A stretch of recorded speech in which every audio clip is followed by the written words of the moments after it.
Hello, everybody. Welcome to Starfleet Tactical. I'm Chris Weave, as always. I'm here with Pat Doyle, as always. We once again do not have Alec because he, A, still doesn't have real internet at his new place, and B, he's not at his new place anyway. It being the Christmas season and all, he's visiting his mother. I think it's his mother down in Florida. So good for him.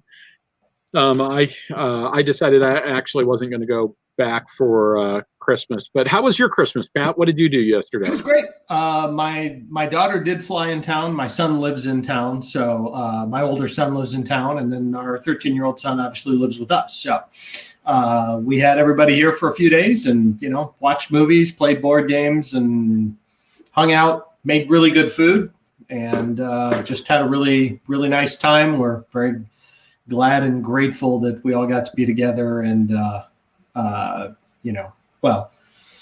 things are going okay so far. So pretty glad for that. That's good. That's good. So I did something that it was a little bit more successful than I thought it was going to be. I think I mentioned this earlier when we talked. As I explained last week, Pat and I always have a conversation where we do like half the show just talking to each other, and then we go, yeah, we should probably have this conversation on air later today.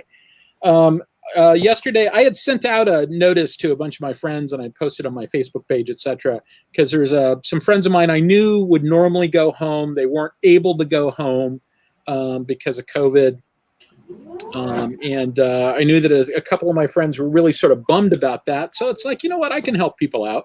I generally don't get bummed about stuff like that because I've just spent so much time away from home on holidays. I sort of figure that the holiday is whenever I come to town.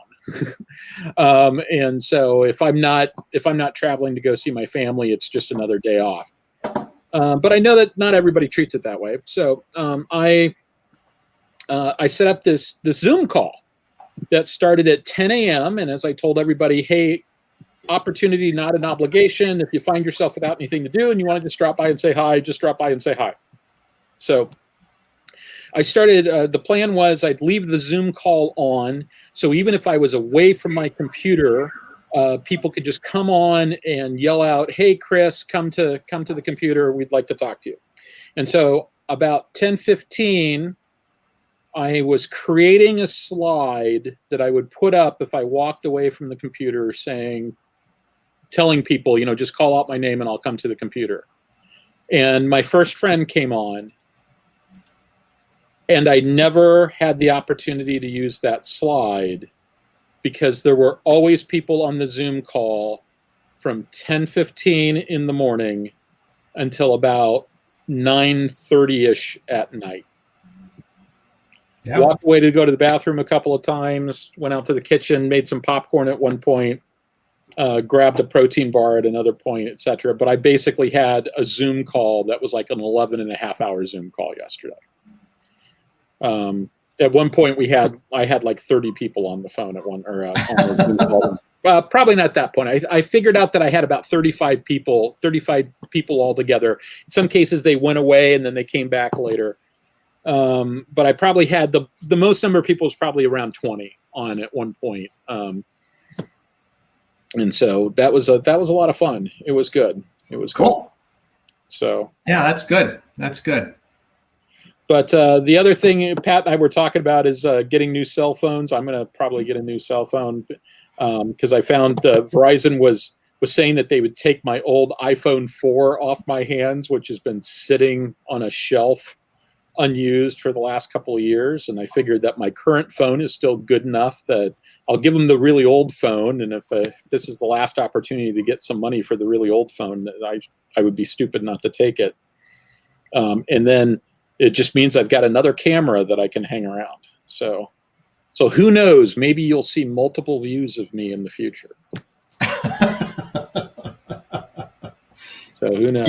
You could do the newsman turn, right? New camera comes on, you turn, face the camera. Yes. So that'll add all sorts of drama to this call. Yes, yeah, because that's what we really need is more camera angles. So what else has been going on, Pat? You've been flying? Yeah, I've been flying. Leave for a trip tomorrow, and went out flying last week, and got to do all the de-icing and all the winter games and stuff like that in various places. So it's a good time. Nice. It was a nice, fun trip and everything. Short. So it allowed me to be home for Christmas, thankfully. So that doesn't happen very often. So I'm really, really grateful for that. So, home for Christmas is good. Home for Christmas is good. That doesn't always happen in this profession.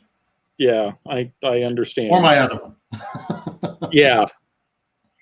I mean, I spent my birthday at sea one time. I was aboard USS Philippine Sea, which is a cruiser. Watching, it was weird. It's my birthday. I'm watching the fall of Baghdad on my birthday, sitting in a U.S. cruiser next to a Dutch naval officer and talking with him about it. Oh, wow! All right. And so we'd watch the fall of Baghdad for a while, and then we'd watch the Michigan NASCAR race. And the reason why, for anybody who's ever gone to sea, you'll understand the idea of TV courses. And so basically we were getting different satellites based upon which direction we were driving at the time. And so we kept switching back and forth between things because the signal would go to shit. And it's like, all right, let's go over to the other one. Oh, that signal's good. All right, now that one's gone to shit. Let's go back to the first one. Okay. Yeah, you gotta work things out with the conning officer, right? Yeah. There's a great story online that you can find about the ops officer in a ship who's like barely awake in the morning, and the sun is shining on his face through the porthole. And there aren't very many portholes on ships these days. Like the Ticonderoga class cruiser, the only portholes that I know of are like in the captain's cabin, and then there's like one or two in the wardroom. But in any event, the sun is shining through a porthole, so he must have been on a cruiser, and it's like right in his eyes. And so he grabs the phone, calls up to the bridge, and has them do like a 5-degree course change, which is enough to move the sun out of his eyes. And that's very believable. But Philippine Sea is an interesting ship in that if you go into the wardroom, it's got a tail hook on the bulkhead of the wardroom. And it's like, why would you have a tail hook on a cruiser? And the answer is the original Philippine Sea was an aircraft carrier, because back in the days we named aircraft carriers after battles. Now we name cruisers after battles because the naming stuff has changed a lot over time. And this was the tail hook from the very last airplane to ever do a landing on the old USS Philippine Sea. Thank you very much. Thank you. The old Philippine Sea aircraft carrier. This was the last one the last airplane that landed on it. They took the tail hook, and it's now on the new one. And I think they also had the silver and stuff like that from the ship. Nice. Good piece of memorabilia. Yeah, and it's sort of interesting that this is actually this is a segue, folks, because we're going to talk about naming and typing. We're going to talk about how they come up with names for ships and how they decide. That's very subtle. Yeah, very subtle. So I should have a giant blinking neon sign that says subtle. Yeah, there you go. Yeah, exactly. Scott Voigt says CV-47 Essex class carrier. Yeah, so it was that trip was a lot of fun. We were doing something called the Multinational Maritime Exercise, Mini-Me, where we had a Dutch command staff on board with, there was a Dutch staff, a Dutch admiral. It was the Belgian-Netherlands task group, and there was one Belgian involved. All the ships were Dutch that they brought, a Dutch admiral, Dutch staff, except the chief of staff was a Belgian. Oh, he was the only one. And his job was to keep the admiral out of our hair. And so they were flying the admiral around to tour all the different ships, etc., so the staff could just go and work. And of course, the admiral's not stupid. He knows that that's what's going on. Because he used to be a junior officer too, and so he knows the thing about flag officers is that they have as you well know, Pat, but as some of the folks know, but other people might not know, is that they have a large gravitational force, right? When they're in the space, things have a tendency to get distorted around them. Yeah. And so part of being a flag officer is knowing when to get the hell out so that your people can work. Well, and I remember one of the admirals I worked for, he liked every now and then just to walk along the waterfront and stuff like that. Or, that's what he used to enjoy doing. Walking along the waterfront, look at the ships, that kind of stuff, maybe stop, say hello to a few sailors, that kind of thing. But when you're wearing a star, somebody sees a star somewhere in the vicinity, everybody goes nuts and everyone's rendering honors and, it's all professional and everything like that. But, you can't just go someplace without a bunch of hullabaloo. And he kind of got to regret that a little bit. And even, I'm only a commander, but sometimes when I would go aboard a ship, they'd have to do the ding ding thing. And a lot of times if I was going back and forth at one of my previous jobs, I'd be going back and forth on the ship. Like, look, you don't need to get your captain, which could be an 06 or it could be an 05, whether it was a cruiser or a destroyer. So you don't need to get anybody all riled up. I'm here to do a job, not create a bunch of trouble for everybody. So don't worry about it. So my friend Sherwood Smith, who's a science fiction writer, she and my other friend Dave Trowbridge wrote a really great space opera series called Exordium. That the initial idea for it dates back to when Sherwood and Dave both lived in the same apartment building, and they discovered they both like science fiction and stuff like that. And so they went to see Star Wars together, and they came out saying we could do better than this. So they literally sat down in Dave's living room and started writing their own space opera, which they published in the 1990s, and it's still my favorite science fiction series. And they did a second edition of it where they went and revamped some stuff, etc. And my game design partner Arias Kaufman and I have designed a game in that universe that's about 90% done, but it sort of fell into the pit of the agent not really understanding about gaming. But in any event, Sherwood's primarily a fantasy writer. And in her series, one of her books that I read, the king, there's this tradition in the kingdom that if the king is not wearing his crown, he's got like just a circlet, I think it's called, a circlet of office. Thank you very much. Hey, thanks. Thank you. Wow. The window was open? Speaking of Exordium, Chris, real quick. Yeah. It's on Audible now. Exordium? Exordium. Yeah. I've listened to it on Audium. I've got it on Audible. Really? Okay. I guess I never quite realized it. The odds of me reading it just went up significantly. Yeah, and that's the second edition. Okay, good. So the first edition, and I don't understand how it got published as is. The first edition had some problems in book one that I think led to it not being as popular as it could be. And then book two got totally mismarketed. It got sent to the grocery store channel rather than the bookstore channel. So like a lot of people waiting for book two, they bought book one, and next thing they know, book three is out. What happened to book two? And then the bean counters go, well, book two didn't sell. It's like, well, yeah, they didn't sell because because the marketing department screwed up. Well, we don't care why it didn't sell. It just didn't sell because we're bean counters and we're not very smart. I guess. And so the end result was the series didn't do nearly as well as it should have. And so when they decided that they sort of gave up on trying to get it republished traditionally and decided to go through Bookview Cafe. And when they did that, they decided we're going to put the hood up and do a second edition. So it's not just a new printing, it's a new edition of the book. There was lots of changes made. And almost all of which I think are for the better. There's one place where I kind of quibble a little bit, but I thought they did a fantastic job with it. But in any event, so in Sherwood's fantasy series, if the king is not wearing his crown, you're not supposed to treat him like he's the king. Okay. And so, like, if he's wearing his crown, then you do the pomp and circumstances stuff, etc. But if he's just riding around his lands and riding around, like, there's a military formation or something like that, and he's just wearing his circlet of office, that basically it's like this is an informal occasion.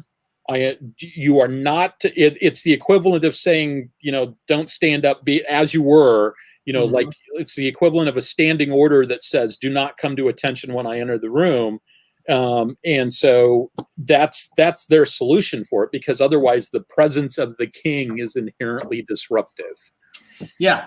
And he wants his people to go about their business. And I still remember reading the book, The Hunt for the Red October. Yeah. And there was a whole little section in there about the captain going, yeah, I can't walk around there too much. It just, it disrupts their concentration and stuff like that. Enough to know you do it enough to let them know you care, but not so much that you're getting in their way. Yeah, submarines are a little bit different. Thank you very much, Lissa, for putting up the thing that I forgot to say, which I should always say, and which is always true. And that I do not speak for any employer, past, present, or future, and I assume the same is true for Same for me. But it's a little bit easier, I think, on submarines, because submarines are so inherently close quarters that it's like next to impossible to avoid running into the captain. Right. Stuff like that. His stateroom is right next to control. But it's just hard on submarines. So ships in general are just in some ways, it's really refreshing, because like you're always bumping into people, and there's just like, I was flying to USS Porter from Puerto Rico to USS Porter, which is a destroyer, via USS Harry S. Truman. I spent 4 hours on Truman. The first 45 minutes of that 4 hours, I was standing in a passageway with my gear, waiting for the lounge to clear out, because they've got like a little waiting room for people that are flying on or off the ship on the COD, the carrier onboard delivery aircraft, the passenger aircraft. So basically, I had just gotten off of the COD, but they have to go around through the entire landing and launch cycle. So it takes a while to get everybody everybody was off the deck, and then everybody lands. And so we landed during the landing cycle, and then they're going to do a launch cycle again. But it takes a while to refuel the airplane and do this and do that and do the other thing, etc. And so the outgoing people are in the lounge, and there's like no room in the lounge. The lounge is up to, it's filled to the brim with people. So what do we do? The answer is you stand in a passageway. And so this is one of the main passageways for pilots to get to and from the flight deck. So you've got guys coming in, they're wearing parachutes, they got their helmet under their arm and their oxygen mask and stuff. So they're like, they got a lot of gear. They take up a lot of space. This passageway is about 2 people's worth wide. You got enough room for like the group going to the flight deck and the group coming back from the flight deck. And then you've also got like these 20 guys that are just standing, trying to blend into the wall as much as possible as the steady stream of people is going by. So there's all, your elbows are getting banged, and there's constantly people there, et cetera, et cetera. And it's just the way it works. Nobody's getting upset. It's like, this kind of sucks. Yep, it does. Embrace it. There's a Russian word which I can never remember. That is the camaraderie of shared adversity. That's kind of being at sea. Sounds about right. It's kind of being at sea. So I said previously that I was being subtle about leading into naming and typing stuff. So this week I'm taking the lead. Because Pat had family in town, and so it got in the way of what he should have been working on, which was prepping a talk for Starfleet Tactical. And so I said that I would talk a little bit about naming and typing, and I think that this is actually going to be the first of a couple of talks, probably. That's my guess anyway. So let me bring up the slides. Okay, hold on a second. And let me hit share screen. And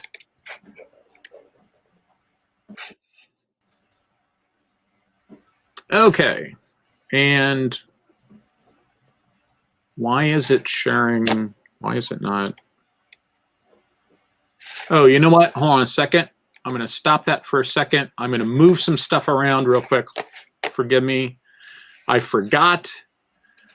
Sharing stuff on StreamYard works a little bit different than sharing it in Zoom in terms of what I need to do to make it work. And so let me just, Pat, while I'm doing this, why don't you treat them to a musical number?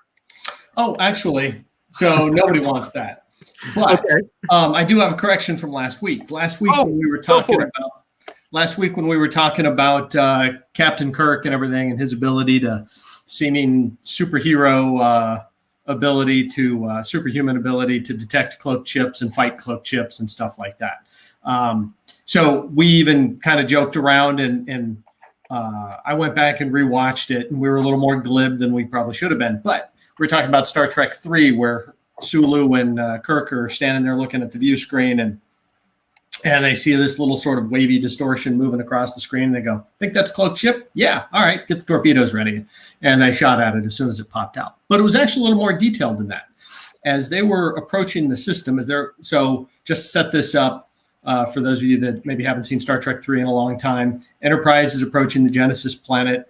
The Klingon bird of prey has already destroyed USS Grissom. But Kirk doesn't know, the Enterprise doesn't yet know that there's a Klingon ship there, and they're expecting Grissom. And as they're approaching, Chekhov is looking at the sensors. He says, "For an instant, I think I saw a scout class vessel," which would fit into the USS Grissom, and the size of the Grissom, but then it disappears. And so as they're approaching, so that's probably your standard casual scan or something like that. But as they get closer to the planet, Kirk specifically calls for a short-range scan, and then he specifically tells Chekhov to put it on the main viewer. And now we can quibble about, how they chose to represent it and all that kind of stuff, obviously. But what ends up getting represented? So what we see on the computer screen is not just, them looking out a window and seeing this shimmering, distortion moving along. It's the results of that short range scan displays that shimmering view. Now we could sit here and quibble and like, hey, if there's something the computer doesn't know what it is, you'd probably should draw a box around it and say unknown thingy, unknown distortion, unknown phenomena of some sort like that to bring their attention to it. But as it is, it was obvious enough that Kirk and Sulu could see it. And I believe Chekhov in his scan specifically said, there's a big power surge or something, power signature there. And Kirk and Sulu look at each other and go, "Enough to hide a ship?" And then they go, "Cloaking device." So they really went through the whole process of looking for it. It all just happened in a few seconds. And if you blinked at the wrong time, you might even miss the whole thing. But you go back and rewatch that, they did very deliberate efforts to do some scanning, figure out something, and then they used their own deductive reasoning to think, worst case scenario, that's a cloaked ship. And so they were ready for it. So as we see, if you get, if a cloaked ship gets close enough to you, you can probably detect it to some degree and get some sort of a distortion over it. But it's real close. And of course, the Klingon ship was trying to get as close to the Enterprise as it could. So anyways, just wanted to correct that because as my friend Chandler pointed out, that was we were a little more glib than we should have been on that one. So, well, I mean, I still have the problem of the fact that having even if it's a computer generated picture, right? Okay, so they're not just opening a window to the outside, right? It's computer generated, etc. It's still not a particularly effective way to transmit information to the captain, right? Yeah. Well, and I mean, in reality,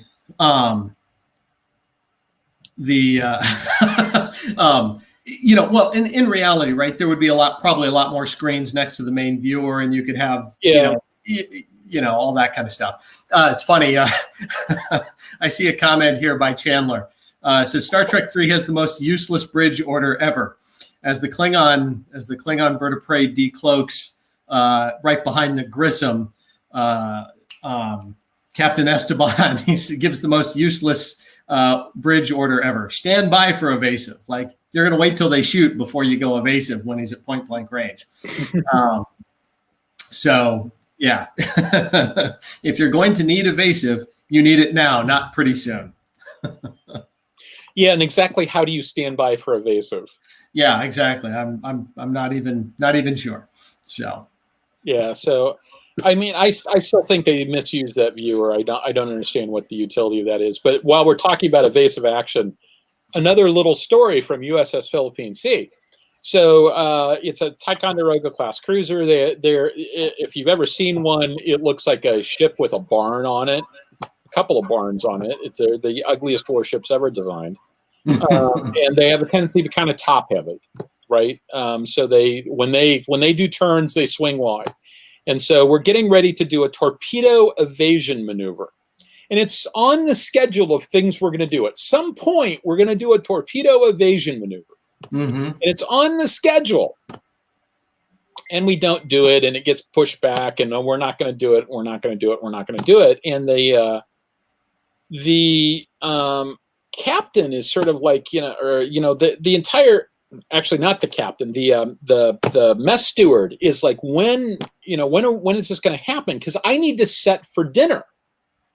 And I don't want to do that if there's going to be a torpedo evasion maneuver, because we're going to do one of these and all the stuff's going to fall over. And so he finally says, all right, it looks like we're not doing it until we'll probably do it tomorrow or something. Let's just go ahead and set for dinner. And he sets for dinner. At which point they announce that the torpedo evasion maneuver is going to happen in a minute. And so he's the mess steward, but he's got a couple of what they call mess cranks, or they're enlisted guys that have been brought up to work in the wardroom for a month or so. And it's like, oh shit, all right, quick, everybody sort of push all the dishes and stuff to the center of the table, etc. And I'm over in the other part of the wardroom, and I'm listening to all this. I can't see all of it because I'm basically I'm basically standing by for evasion. And what ends up happening, the old variety show thing with the plates on the sticks? Yeah. Where they spin the plates on this. You got to run around and get to the stick and give it just a little bit. So they had 3 guys in the wardroom, and they needed 4. And there was this constant stream of oh shit, the coffee urn's going to tip over. And so a guy would run over to there, and then wherever he left from, it's like, oh shit, this is going to happen. And someone would have to run over there. And so the 3 guys are steadily in motion trying to prevent a disaster from occurring. Nice. And so there was some stuff that ended up on the floor. They ended up breaking a few things. They had just bought coffee mugs. And whoever bought the coffee mug, I don't know why somebody picked this design. The coffee mugs had very narrow bottoms. And so they'd only had these coffee mugs for 3 months, and half of them have broken handles because they tip over. Yeah, you're on a moving vessel. Who knew? Yeah, you're on a moving vessel. It was very entertaining. It was very entertaining watching people as they were standing by for evasion and then evading. So, but it was fun. It was fun. We ended up at a pretty good angle in one of those turns. So I was glad that we were turning in such a way that my back was going into the couch, as opposed to, because I'm not sure I would have been able to stay in the couch if we'd been turning the other way. I might have ended up on the floor. So in any event, let's talk a little bit. Let me find my mouse. About naming and typing. So I think this is going to end up being a multi-part thing. This is going to be part one. I expect there'll probably be around 3 parts, maybe 2. I'm going to talk a little bit about Star Trek in this, but this is mostly going to be background. And if we got time, which I think we probably will, I'll talk a little bit about another science fiction universe because I think it's an interesting solution to that. So what do I mean by naming and typing? I mean the process whereby you say, this is a Nimitz-class aircraft carrier. So there's 2 pieces of that, Nimitz-class and aircraft carrier. So for foreign vessels in the United States, that's defined by the Office of Naval Intelligence. They categorize foreign ships. Now, it's a little bit more complicated than that because the Office of Naval Intelligence does it. They basically lead the process whereby it is decided that a foreign naval ship is a such and such class ship and it's of this type. But not all of the authorities are with ONI. So basically, there's another piece of it where that's sort of like made formalized. Right. And I actually was part of this process when I worked at the Defense Intelligence Agency, because as a collateral duty at one point, I was the head of a subcommittee that as part of our responsibilities, we did naming and typing. So ONI would convene a group of experts. And my role in that process was to say, so let it be written, so let it be done at the end of that process. And I was also part of, I went to the meetings, right? So I was part of the debate, et cetera, et cetera. But in general, the people that were in the debate were subject matter experts. So like if we were talking about Russian submarines, it was Russian submarine experts, or Chinese submarines, Chinese submarine experts. I was kind of a submarine guy, but I also had a job that was more about breadth than depth. They've got people that do nothing but Russian nuclear submarines. My responsibility for DIA was all naval vessels, all countries, except the U.S. Well, I even owned a piece of the U.S. because I was part of the acquisition process. So I always deferred to the experts in that regard, as it should be in that regard. But I was part of that process. And so now I'll note that this is not how U.S. Navy vessels are classified and typed, right? That's an entirely different process. Our ships it's decided by the United States Navy what the class ship is going to be. So it's a Nimitz class, and it's always named after the first ship in the class. And this is the actual name. And it also decides what type of ship it is. So we don't use the same process to classify our own ships as we do for other people. We might call something an SSN, for instance. If you listen to ONI, if you use the ONI criteria, the United States Navy has exactly 2 attack subs, and they're USS Connecticut and USS Seawolf, the 2 Seawolf class ships. All of the remaining Virginia class submarines and all of the new Virginia class submarines and the remaining Los Angeles class submarines would be considered SSGNs by ONI. They wouldn't be classified as SSNs. And sometimes politics gets in the way. Like I previously talked about in one of the shows about how we decided there was this belief that we didn't have enough cruisers. So we took some destroyers, the new Ticonderoga class destroyers, and with the stroke of a pen, we crossed out destroyer and wrote in cruiser. Problem solved. We've got cruisers now. And so, that's a political decision, right? That really wasn't based on any sort of typology. Now, I'll note that, like, if you're talking about the Russian Navy, the Russians have a process that's actually very similar to ours for their own internal naming. I'm not talking about how the Russians name Russian gear. I'm talking about how the U.S. decides on Russian gear. Yeah. And in my study of the Russian fleet, like, every vessel just has project followed by some 5-digit number. Yeah. And, I mean, it might be named something else, but everything's classified by that project number. Russian numbers are usually 3 digits. Chinese are 5. Well, actually, I mean, there's some variety there, but most of them are 5. I wish that Chris Carlson were here, because I think there's actually 2 different sets of project numbers, if I remember correctly. There's sort of like there's sort of like a contract number and something else. I forget the details of this. Yeah. This is one of those things, one of the downside, one of the upsides of the job I previously had was that I got to do whatever I thought was interesting, right? Because it basically, I've got a job description that says describe the universe, be specific, give examples. And so you just kind of do what you can.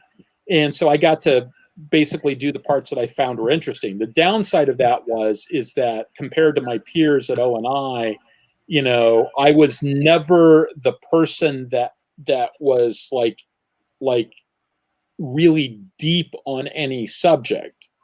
I got to choose, but I spent a lot of time calling people up saying, okay, it seems to me that X is true. Would you agree with that? And if they said, no, Chris, you're full of shit, I went, all right, I guess I'm full of shit, and would back away from it. So I was kind of more of a big picture synthesis guy. But I wish we had Chris Carlson here, because he knows more about that stuff than I will ever know. He's got a phenomenal memory and is just a phenomenal researcher. So he's the guy who does the Harpoon. For those who don't know Chris, he's the guy who he's one of the co-designers of Harpoon with Larry Bond, and he also writes novels with Larry Bond.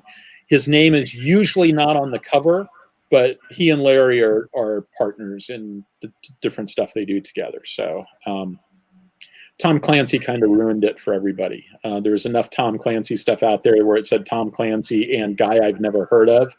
And what that really meant was Tom Clancy gave an outline to the guy you've never heard of. Mm-hmm. And so that's not how Chris and Larry do it. Not at all. It's never been how they've done it, but it does cause a problem. Okay, so in the real world, when we build a ship, we assign it a name, and we assign it a class, and we assign it a type. And so, usually if we assign, in fact, in the U.S., it's always the name of the first ship is the class. So we have Nimitz class aircraft carriers. You might have subclasses. And so, for instance, the original, and you might change the name, like originally we had a Thresher class submarine. Well, then the USS Thresher sunk, at which point they changed the name to the Permit class submarine, which is the second ship of the class. But later permits were different. The Permit class was an amazing class because there was at least 2 different variations beyond the baseline. They would just keep adding little chunks to it, one of which was called the Sturgeon class. So those had like an extra 26 feet, if I remember correctly. In one class, they put a turbo electric drive on it, and they basically made a ship that was like 100 feet longer through this different drive system. And so it was sort of a one-off by itself, but it started off as basically a Permit or Sturgeon class with this different engine room attached to it. And some other stuff, and our friend, that was the Glenard P. Lipscomb, and our fellow Bu-9 member and friend Brian Haven served on that ship. So he's told me some interesting stories about that. So what happens when other people build a ship? So we're interested in a ship from the very moment the parts start showing up pier side. We might be interested in it before that, but at the very least, at some point, parts start showing up in photographs. And we go, looks like they're getting ready to build a new ship. Wonder what type of ship that is, or what type of submarine that is. So at this point, we may or may not know what they're going to name it. We may or may not know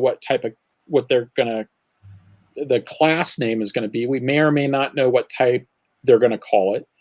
But, for some of that stuff, we actually really don't care what they're going to do. Like we got our own typing system. We really don't care what they call it for the type. We sort of decide ourselves because it's what we understand.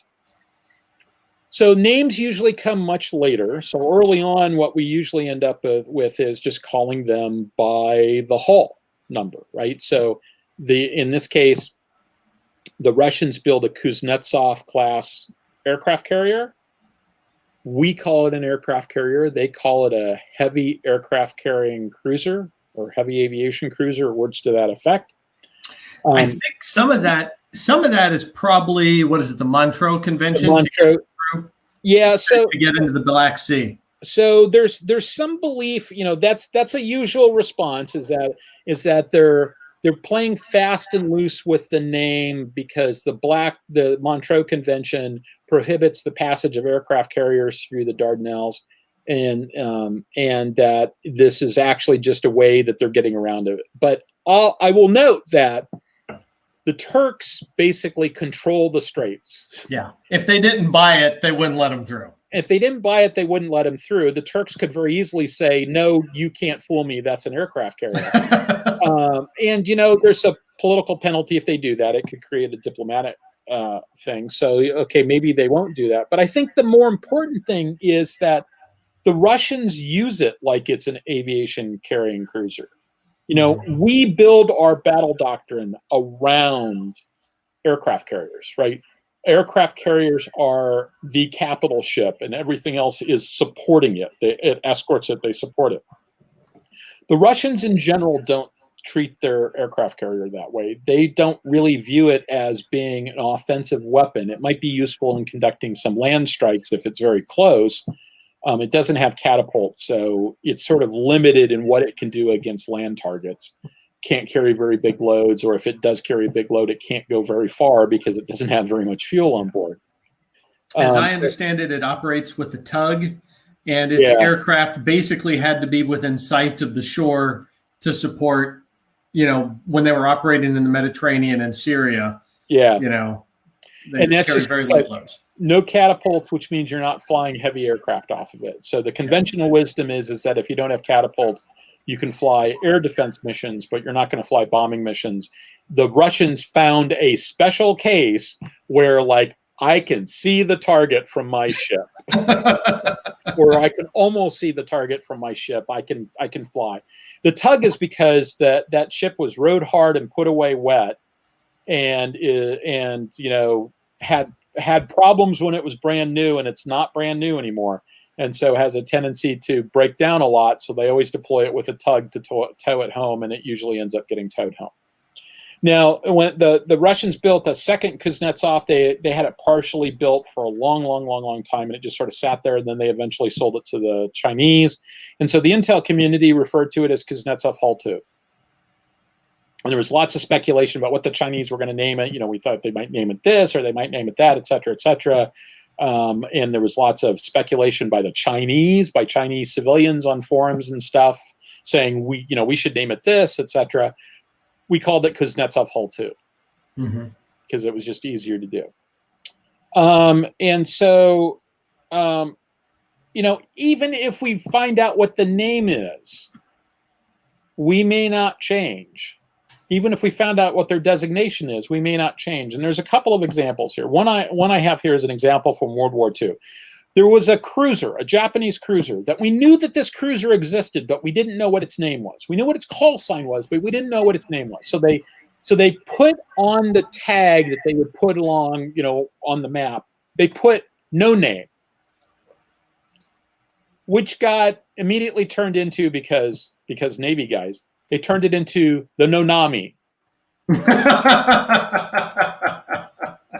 So this ship was referred to as the Nonami, and everybody knew what the Nonami was. And then we learned what the name of that ship was, and we continued to call it the Nonami because everybody knew what the Nonami was. It's this heavy cruiser, et cetera. So we just kept calling it the Nonami. You see the same thing in with Russian submarines.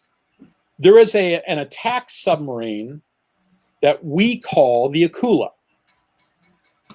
There's an Akula 1 and an Akula 2. The Russians have a submarine that they call the Akula class. We call the Russian Akula class the Typhoon. Akula means shark, by the way. We call it the Typhoon. We didn't know what they were going to call it when we called it the Typhoon. And we've got this scheme that we use to name stuff. I mean, it was alphabetical order. If you look at you can sort of tell how old a submarine is, a Russian submarine, by what letter it starts with. And then we got to the end of the alphabet. We had to circle around to the front again. And then with Akula, we just sort of went, all right, let's just pick a Russian word. So the system kind of broke down eventually. All these systems have a tendency to break down eventually. But for a long time, it's just like, there was an Alpha and a Bravo, and some of those got skipped because the name got used for something that turned out to not be very good, and they never built another one, or we thought that's what it was, and it turned out not to be a submarine. It was a tank or something, and so some of those names got wasted. But that's basically what we did, and so we've got this system that we use that is a NATO system. We've all agreed on it, and we try to apply it. But sometimes there's a lot of places where we have to argue about stuff. And I'll talk about a little bit more on that in the next page, I think. And then finally, we've got language issues here, right? So do we really want to try to learn a bunch of Chinese words that mean absolutely nothing to us? Or would it be easier just we name it after like the Shang dynasty and we just call it Shang Hull 4?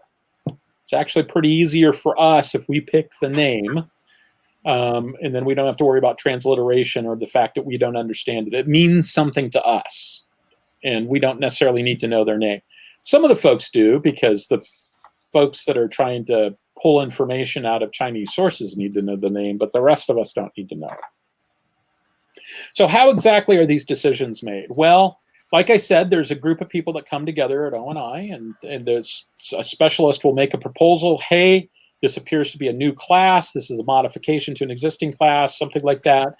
Here's our proposal, and they'll call a meeting. They get a bunch of people together, and they basically, here's the arguments for doing it this way. Here's the argument against it. They have a vote, and then they come back to the group that I was part of and say, this is what we voted, and I say, so let it be written, so let it be done. That's how that works. Now it's sort of funny because at the time that I had that job, I was also at BU 9. One of my goals that I never achieved was to be able to have a name show up in both the Honorverse and in the real world, and be the guy that was responsible for the same name showing up in both universes. Never was able to make that happen. All of this is actually way harder than it sounds. It's both easier and harder than it sounds. It's easier from the standpoint that we're just kind of like, if we get it wrong, we can always change it later, right? It's not like this is going to get chiseled in stone, but it's harder than it sounds because the exact purpose of a given ship may be opaque. We have a tendency to publish everything. The Russians kind of have a tendency to publish everything. You can figure out when a new U.S. submarine is going to be laid down by just reading the newspaper. Oh, we're laying the initial hull segments for such and such. It's not always easy with foreign submarines for us to figure exactly what the exact, what that submarine is, what that ship is, what its purpose is, et cetera, et cetera. We have to sort of piece it all together. Our understanding of exactly what they're doing may be changing over time. Oh, we thought it was such and such, but it turns out we were wrong. And remember, we're making all these decisions at the very beginning of the process. We're making these decisions with the absolute least amount of data possible. And then we've got modifications that may come in that break the continuity. It's like, okay, so they put a different conning tower in that submarine. Is it the same class or not? Is it the same class or is it a different class? What if you build it and you use it for 10 years and then it goes into the shipyard and then you make all sorts of classes? Changes to it. Some cases with submarines, they'll cut the submarine in half and put a new section in the middle. Is that the same class or a different class? So let's take a look at a Star Trek example to sort of illustrate all this stuff. You're probably all familiar with these two ships, right? So on the left, we have the old USS Enterprise, Constitution, Hull 4. The Hull 4 comes from, I forget which particular list I pulled it from. It was actually surprisingly hard to figure out exactly how they were built. I did it based on the hull number. I assumed that the naval construction contract numbers were in order. and that's the order that they were built, which may or may not be a good assumption. Pat looks like he's going to a reference book.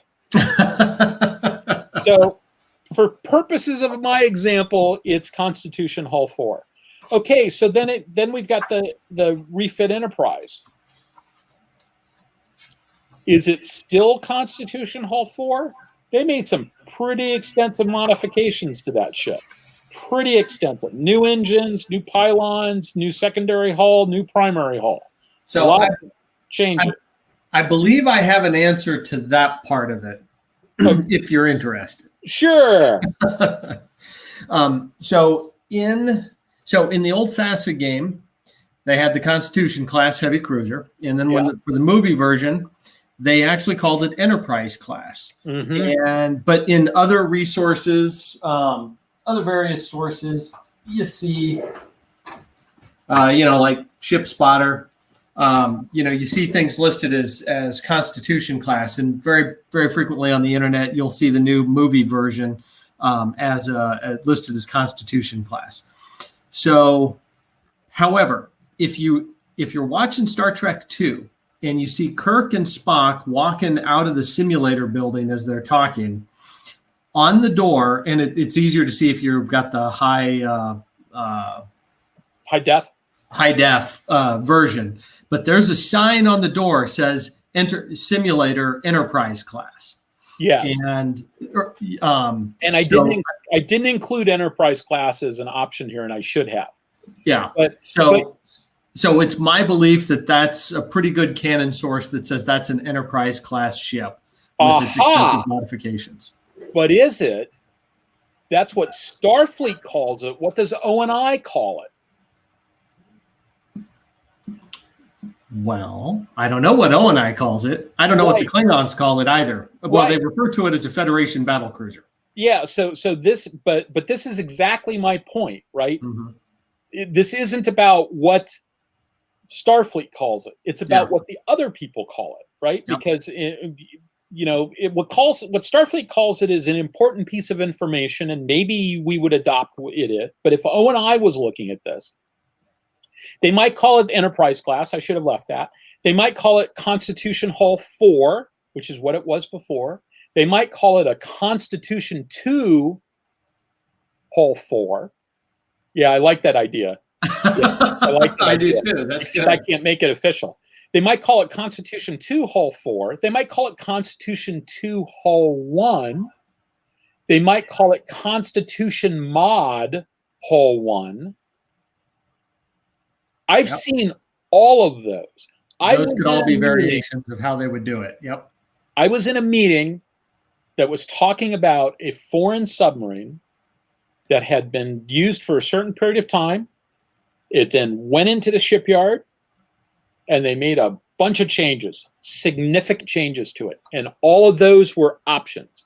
We can call it we can still call it the USS, the whatever Umtifrats Hull 4. It can be Umtifrats 2 Hull 1. It could be, and the thing is that there was already a mod version of it. And so it's like, okay, for that one, we called it, a mod, but this is a bigger modification to it. How do we, have they crossed some ill-defined threshold that the previous one was just an upgrade and now it's something new? This is hard. It's hard because there's no hard and fast rule. And, part of the argument that was taking place is like, look, we have every reason to think that they're going to continue doing this. And they're going to continue making these modifications to different stuff. And we're kind of expecting that everyone is going to be unique. Are we going to end up with like Constitution Mod 1 Hull 1, Constitution Mod 2 Hull 1, Constitution Mod 3 Hull 1?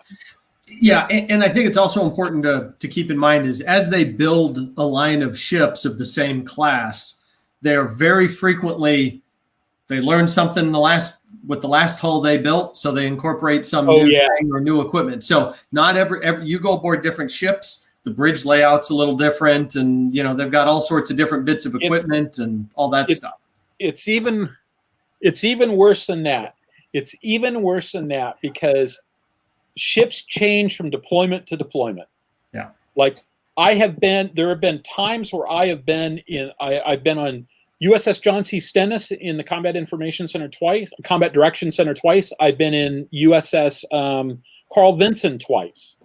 Carl Vinson was back to back. It was Stennis, Vinson, Stennis, right? So Stennis and the two Stennises were 4 years apart. The two Vincents were 18 months apart. And there were major mods every time I walked in. It's like, oh, okay, they got rid of the raised flooring there. They had seats that were bolted to the floor. Now they've got these fancy office chairs, and they did this. Ships have their own budgets with which to do stuff. To do all sorts of mods. And so one of the things, like I've got a bunch of bridge views of every time I go aboard an Arleigh Burke class cruiser, I take this illustration of Arleigh Burke class destroyer. I take this illustration of the Combat Information Center and I sort of put in what mods I saw on this ship. I've never seen two that were even remotely, well, they are remotely alike, right? The screens are sort of the same general area.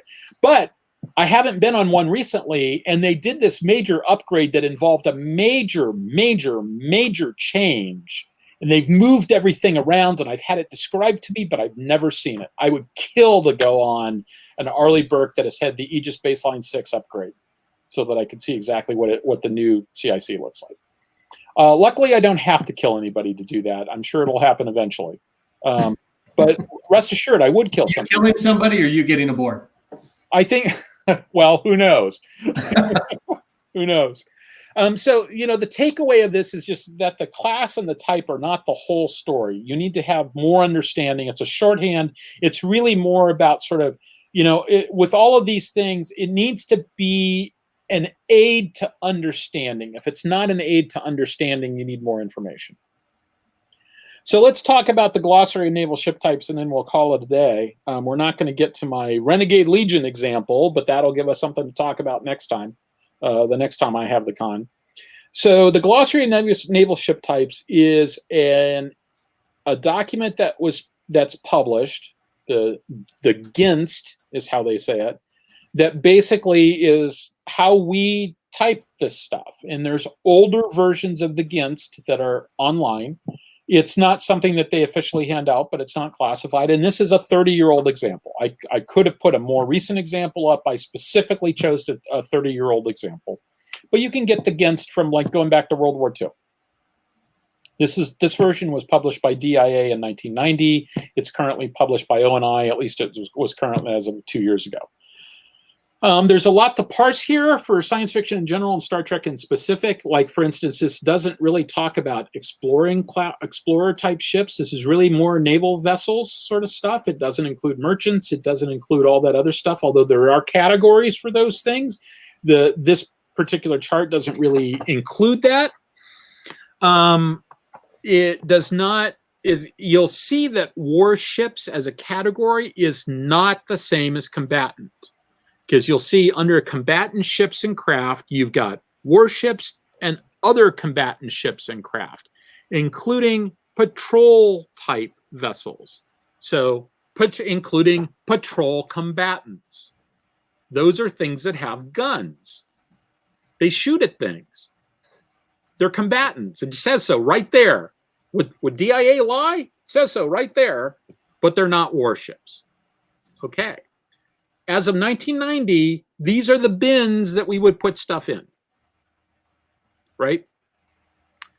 I don't yet know exactly what a Star Trek version of this looks like because I need to go do some research. And of course, we got a dozen different sources to go through, right? We got all the stuff that's on screen.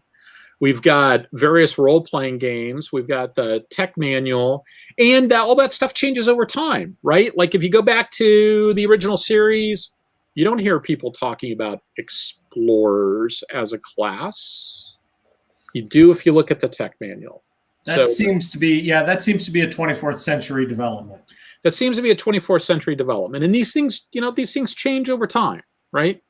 There was a time period where you'd say, it's an aircraft carrier. What's an aircraft carrier, right? So it changes over time, and I don't have a good feel for it. And the intent is to go back and sort of pull some examples in. I know exactly how this is going to work. I'm going to pull some examples in. Somebody's going to say, well, you forgot the umpty frats. And I'm going to say, yeah, you're right. I did. And so, but we'll go through and do that. And what happens if the distinguishing features change over time, right?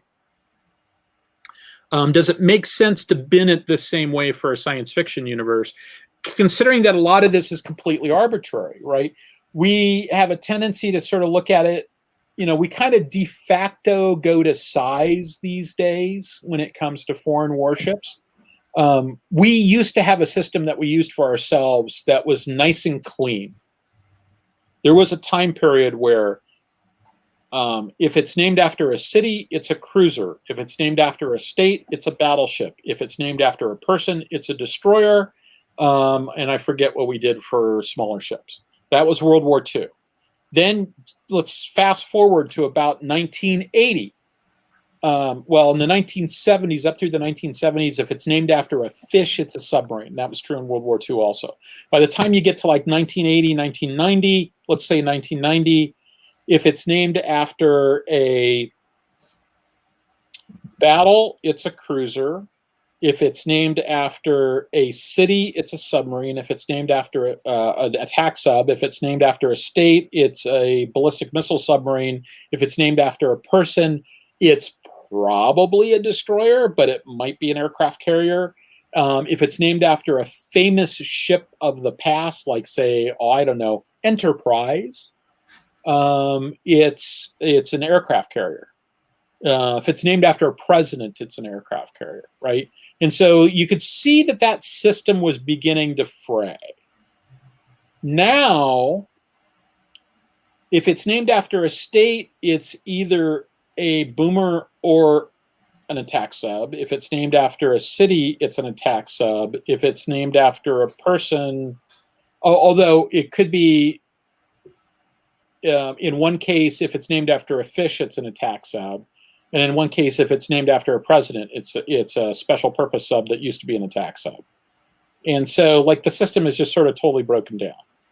And periodically these systems break down, and periodically we throw out the old system. I've already talked about the 1975 ship route classification, where frigates went away, or frigates got redefined. A frigate used to be between a destroyer and a cruiser, and it got redefined to something that was smaller than a destroyer. And so, these systems change over time. And so we need to sort of pull it together. And I'm going to talk a little bit about Star Trek at some point. Before that, though, I'll probably talk about Renegade Legion, which is a FASA game that was done in like the 1980s, came out in the 1980s, died when FASA went away, effectively. There's been a couple of computer games, but it was FASA's entry into when they tried to get the Star Wars license, and they didn't get the license, but they said, you know what, we like this so much that we're going to go ahead and do our own game. And it has an interesting approach to how it does naming and typing for ships. And so it's worth taking a look at. So that's, let's see, I'm taking a look real quick. Yeah, Jim Westbrook says he played Renegade Legion. I really liked Renegade Legion. It was really kind of cool. So, Pat, any thoughts?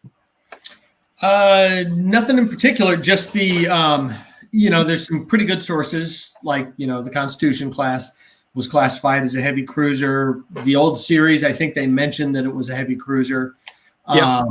And in the old series had the heavy cruiser classification, destroyer, scout, and dreadnought and tug classifications. So, and that's in the Franz Joseph book. Now, the other thing, right, but that comes down to how canonical do you believe Franz Joseph is? Correct. I mean, it's generally fairly accepted, but there are, as a matter of fact, actually, it is fairly. They have used those NCC numbers in the movies and stuff. Yeah. So when they're talking about dreadnoughts and that sort of thing, scouts, there's background radio chatter in the motion picture. So it's a pretty good source. The other one is that in the motion picture, in the novel for the motion picture, Gene Roddenberry's listed as the author. I don't know if it was ghost written by somebody else or not, but Gene Roddenberry's listed as the author. In there, it also specifically talks about the Enterprise is classified as a heavy cruiser. However, with the caveat that, this is a really advanced, heavily armed ship. It would, in any other time, we'd probably call this a battleship, but the Federation or Starfleet's not going to refer to it as a battleship because that sends the wrong message. So they call it a heavy cruiser.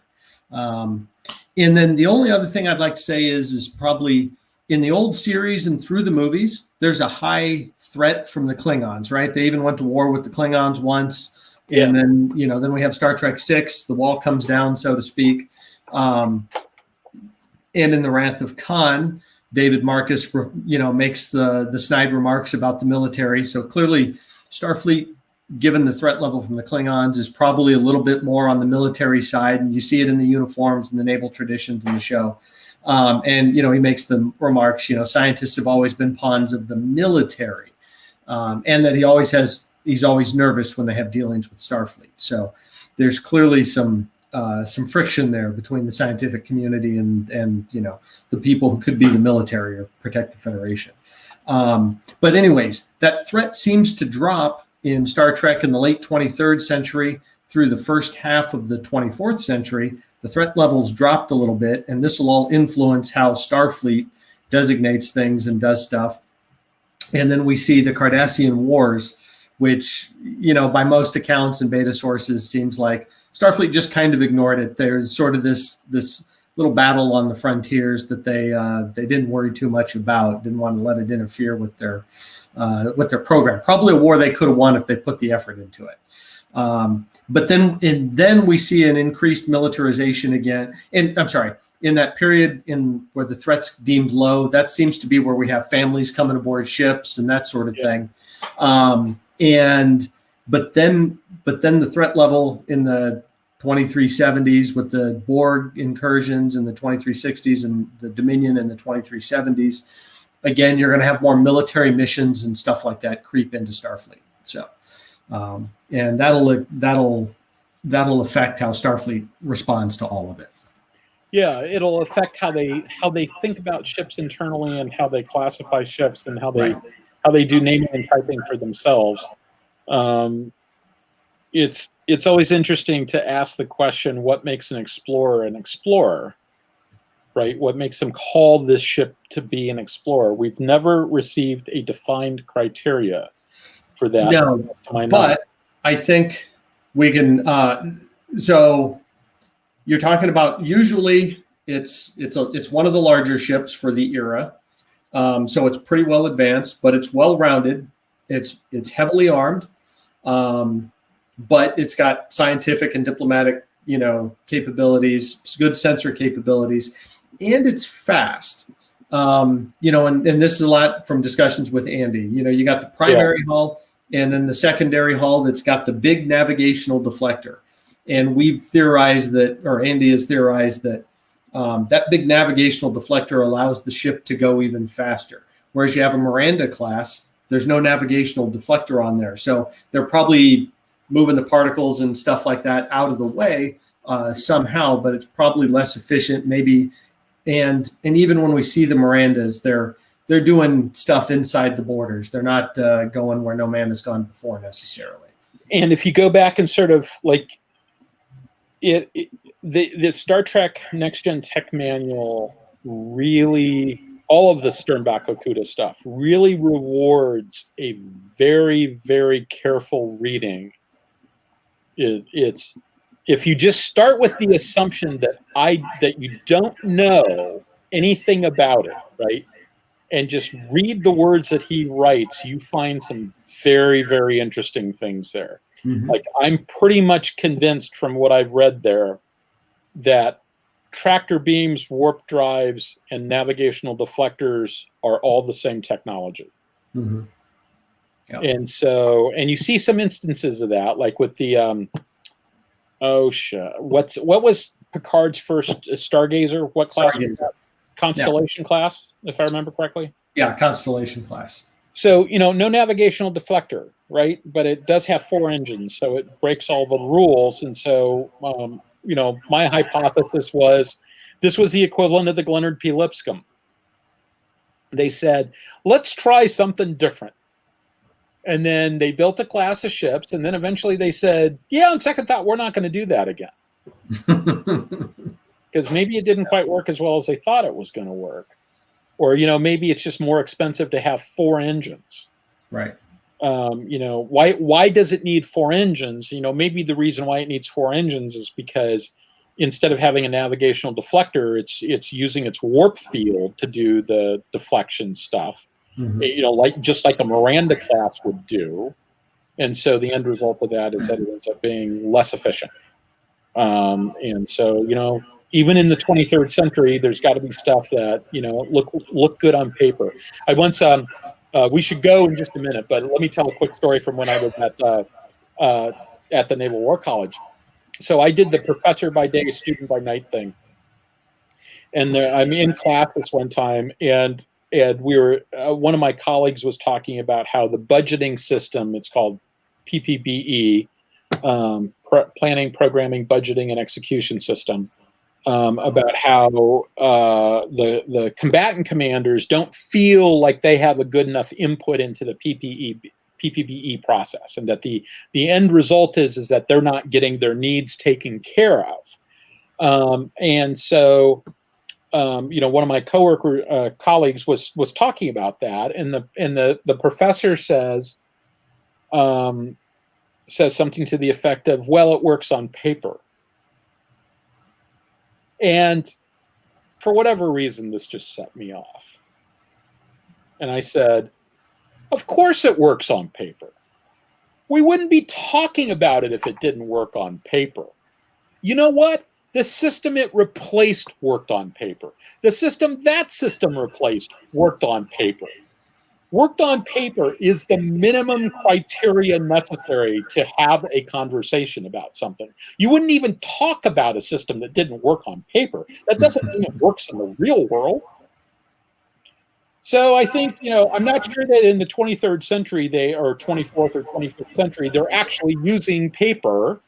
But, I'm sure that Starfleet still has the examples of things that work on paper that, when you build it, you actually let actual Starfleet people go and kick the tires. Maybe it doesn't work so well after all. Mm-hmm. So. Yep. All right. Well, I think we're pretty much done. Any parting thoughts? Nope, that's about all I had. I've got a few more thoughts for next week when we get into Starfleet specific stuff, but yeah.